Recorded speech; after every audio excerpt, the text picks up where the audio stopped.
Hey there, I'm Kat, and this is BrewsandReviews.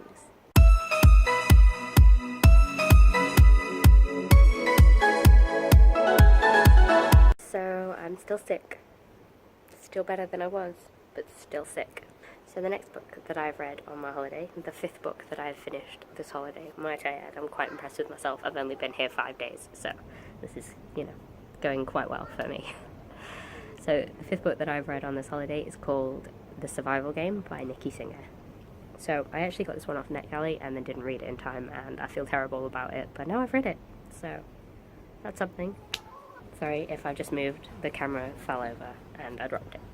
So, The Survival Game is about a girl called Mary, and she lives in a world where global warming has happened, and basically the central equator is completely unlivable, and everyone is having to go either north or south, and she is actually from Scotland, even though she's been living in the Sudan with her parents, because her mother is an engineer.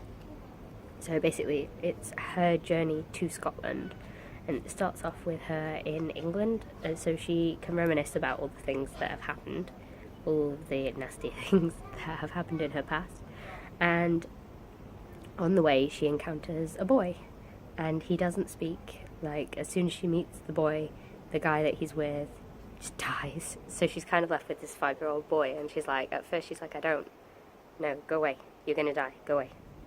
She's like, I don't care. And then she starts to take him with her, and it's quite cute, and it's like a journey that they go on.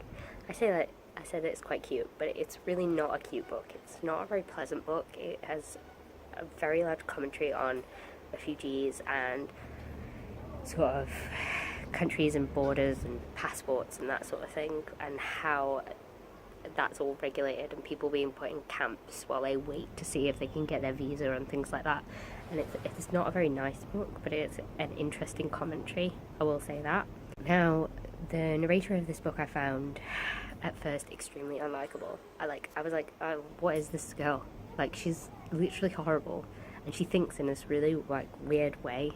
And then so this is really interesting for me, because I don't think this has been confirmed, and I don't know if it is something that anybody else is thinking about when it came to this, but I started to think that what if the main character is on the autistic spectrum, because of the way that she thinks and the way that certain things are developed in her head, like the things that she thinks about, that she makes lists and formulas, and the way that she copes with things. It started to make me think that perhaps she was on the autistic spectrum, and that made me slightly understand her more and grow to sort of appreciate what she was saying in a better sense.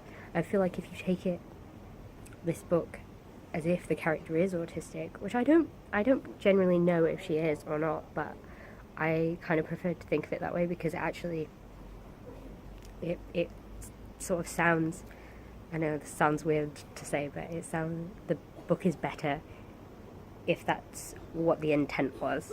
And I really hope it was intended that she was supposed to be autistic, because it makes it a whole lot of a better book. And if you do take it from that sense, then it's really interesting to see her and this boy who doesn't even talk go on this sort of journey together, and the sort of way that they've dealt with the things, and then the decisions that she makes. It's just really interesting. I'm really kind of glad that I read it in this sort of atmosphere, because it's actually set in Scotland, which is actually closer to my home, because I'm in England and now I'm in Spain. It's really interesting to be in the heat and sort of appreciate the sort of setting where the sun is bearing down on you, and it's like impossible, and the weather's gone crazy because of global warming and stuff, and it is more interesting to do it that way than to be in England thinking about that then. I really feel like I've rambled at you guys for a little while now, so I'm going to stop. But The Survival Game by Nikki Singer, actually, alright book, would pick it up. So if you do ever check out this book, please let me know what you think, and let me know if you think along the same lines as me, as that the main character may or may not be on the spectrum somewhere, because I like it more if she is, because it makes it way more interesting. And yeah. So if you enjoyed this review, please leave a like, comment, subscribe, and I'll see you in the next one. Bye!